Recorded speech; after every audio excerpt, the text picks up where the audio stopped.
Ladies and gentlemen, thank you for tuning in to yet another episode of the Switch It Up Show. My name is Glenn, and I am joined, of course, by my wonderful partner in crime, Mr. Setrav. How you doing today, brother? I'm doing all right, my man. I got the energy flowing through my veins. I accidentally made not one, not two, not three, but I made 4 espressos at work today. Oh my God, 4. You're feeling good. I'm You're feeling. ready to go all night long. I'm ready. You know, we have the coffee maker, and I've used it before. But I grabbed one of the pods, I hit the button, and it was like, blub, blub, blub, blub, blub, and just put out like a little bit, and I was like, that's not a cup of coffee. And then after I did like the third one, I was like, oh my God, I'm gonna get this.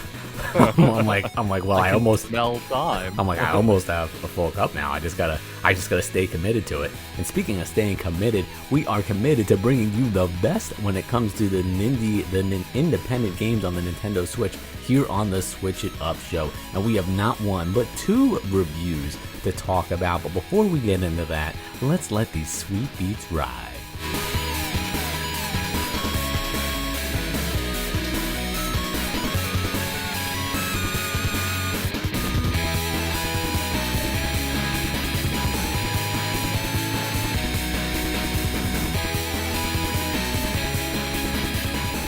Alright everybody, that is Anna Managuchi. If you enjoy that music or any of the music featured in this podcast, it's all Anna Managuchi and it's all in the show notes for you to check out. So by all means, please do so and support them because they have some awesome music.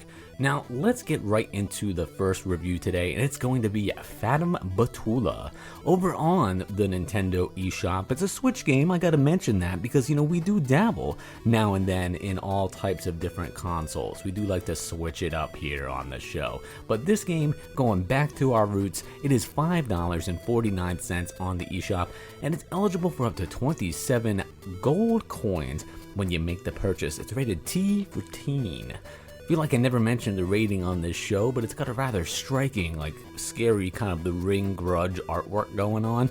So sometimes it needs it. Yeah, I feel like, you know what, I needed to mention it because, you know, it might be a little too warning spooky. for you. A little too spooky for me, as you would say, Mr. Trapp. Exactly. So let me go ahead and jump right into the synopsis. It's short, so we'll keep it short and sweet for this one. Take the journey with you. Welcome to a world without a past. Fatum Betula is an atmospheric exploration game with light puzzle elements. A magical birch is the only thing dictating the future, and it is your job to find something appropriate to feed it with. There is a total of 10 unique endings and a plethora of secrets to uncover. It features stylized, retro 3D visuals, and they are both faithful and unique, mixing old and new, past and present, with glimmer into the future. Playable in both TV and handheld mode, it is now within your grasp. Warning: this title contains infrequent cursing and themes of nihilism, death, and abuse. This game also contains flashing images and lights that may trigger seizures for those with photosensitive epilepsy. I feel like I feel that like mentioned a lot. I love the infrequent cursing. Infrequent. Listen, sometimes we're gonna swear, but don't you go looking for it because it's infrequent. All right, it's gonna happen now and then. Non-consecutive swear words. That's one of the. Usually, we also always mention the modes it's supported in. It's one of the first times I've seen the modes listed directly in the description. So it's interesting. And ironically enough, they have what looks to be Japanese like characters on the artwork for the game, but the only supported language is English. That's interesting. A little interesting. Interesting about that. Yeah, a little much. Blade Runner style. There you go. Just like the aesthetic. Yeah. I mean, it is cool looking. It grabs your attention. It did invoke, you know, the like I said, the Ring and the Grudge, and this is very much so like a creepy, eerie type of game. They mentioned that it is blending like the retro 3D visuals, you know, from the past, and they definitely do kind of harken back to that. A lot of people have mentioned, and you know, when I was doing my research on this game and playing this game, a lot of people talk about how like it's got like PlayStation style graphics, and I mean, I guess that's true. But for me, like how this game plays is it's very much like a point and click adventure game. I do a lot of the point and click adventure games because they were some of the first games that I played when I was playing video games. It was like first person shooters and like Sam and Max point and click adventure and like Full Throttle, like those LucasArts like clicking point and click games. Like I liked all those. Your Sam and Maxes, your Mists. Yeah, Mist, of course. Yeah. So anytime I see point and click, I'm like, oh man, and then I feel like I play point and click, and I'm like, I don't like this anymore. No. Like it's very rare that I come across one I like, and I mean that's no offense to this game. Maybe I just grew out of it, or that's not my preferred method of game anymore. But I felt like in Fatum Betula, it's all about you exploring because you're trying to keep this. Let's say I want to make sure I refer to it correctly. I didn't want to just call it a tree. It is a magical birch. You need to keep it alive. Birch. You need to like the root beer. Yeah, yes, or the birch like tree. More actually. Yes. But you need to keep this tree like fed, sustenized, if that's a verb. And you need to supply it. Sustained, yeah, sure. You need to supply it with multiple like fluids and combinations thereof in order to kind of like keep it going, keep its lifeblood, find out the future, and get your ending. And there are a bunch of different endings for you to get. But in order for you to get the endings, you have to go through and explore and like play around with all the different types of fluids, all the different locations you can collect them, and then kind of mix them to your, I guess, desire, and then go ahead and feed them to the tree. And like the basis, like the main part of the game is the journey that you go on while you are exploring, and the characters you meet, and the tasks you either choose to accomplish or not accomplish. And then of course the idea is that they're like making it like super eerie and just like different, like art. Like I feel like this is very like nouveau. There's a lot of brooding going on in this game. I feel like this is a very like Hot Topic exclusive. Which is cool. Like I mean, it is neat how they go from like the polygon style graphics to almost like a full motion video, because they throw a lot of that in there as well. So the full motion video being cut in there kind of reminded me of some of those games from like the 90s that I was like, oh okay, like this reminds me of like games that I grew up with that had like that were point and click, but then cut to like a clips like a clip of like a movie, like the Star Wars like Rebel Assault, like that was a point and click type of like shooter game, and then all of a sudden they would like cut in an actual like mini like movie that they filmed for it. Cinematic. There you go. Yeah. I can't speak, but you're my saving grace today, Mr. Jeff. It turns out. But I mean, so it's interesting. It's definitely neat. There's not really anything quite, I feel like it that we've played here on the show, and we've done point and click before.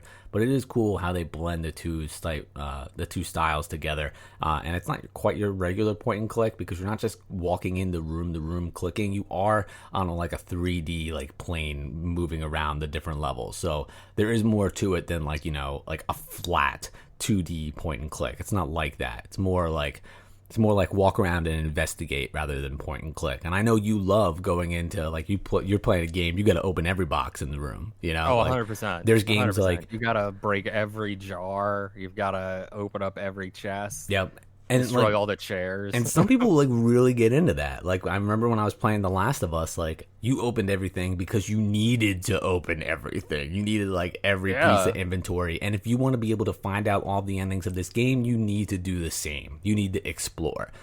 So you can arrive at one of the endings fairly quickly, but if you really want to be able to explore it and experience like the weirdness that this game offers, you need to take that journey, spend the time, and like go through everything. So that's the game. It's you exploring, finding out these like combinations of fluids to unlock the endings, which may or may not like be your thing. Like it's very much like you going through, opening things up, like interacting with different NPCs, finding the balance of these fluids, dropping them off. Like, so that may or may not be your style, but if you're intrigued enough by the story, it's going to propel you to do that. For me, I was like, this is weird because they kind of just drop you off. It's a weird atmosphere, and then you're off to your own, and you have to like you're driving this yourself. So if the story doesn't grab you, I feel like it's going to be a struggle. That being said, if you like this style of game, you might be down for it. It's $5.49. So the price of entry is cheap. I would say go ahead and like check out maybe like some gameplay footage, see if it looks like it's something that's up your alley. For me though, I feel like I would personally pass. Not really my style. But as I admitted, I don't really like point and click anymore. I feel like maybe I got to stop playing them. So I'm gonna give this game a 2 out of 5. It did not do it for me, but I'm not the audience, so take that with a grain of salt. Okay, it's a bit of a shame, but hopefully y'all are dreaming of a better game because I was playing Dreaming Sarah. It is currently $4.99, and you get 25 gold coins when you purchase it digitally on the Nintendo Switch. For the purposes of the review, however, I am reviewing it off of the PS5.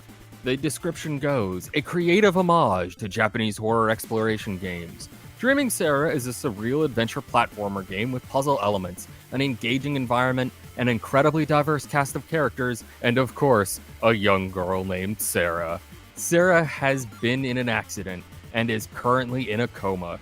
It is up to you to help her wake up by exploring her dream world. It features explore mysterious psychological areas, collect, equip, and use items, interact with a vast cast of weird characters, solve brain-testing puzzles. It's from our good friends over at Retaliaca Games and Asterisk Game Studios. Asterix.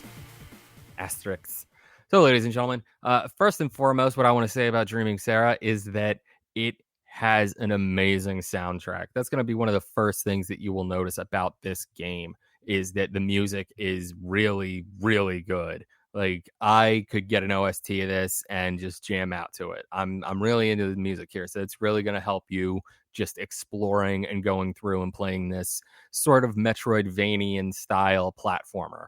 And I say that because you are going to go to a lot of different areas where you won't be able to open up a door, or there's some locks that you need to figure out, and you're going to have to go back, get a different power up, come back, open up that lock, go down, find more, backtrack.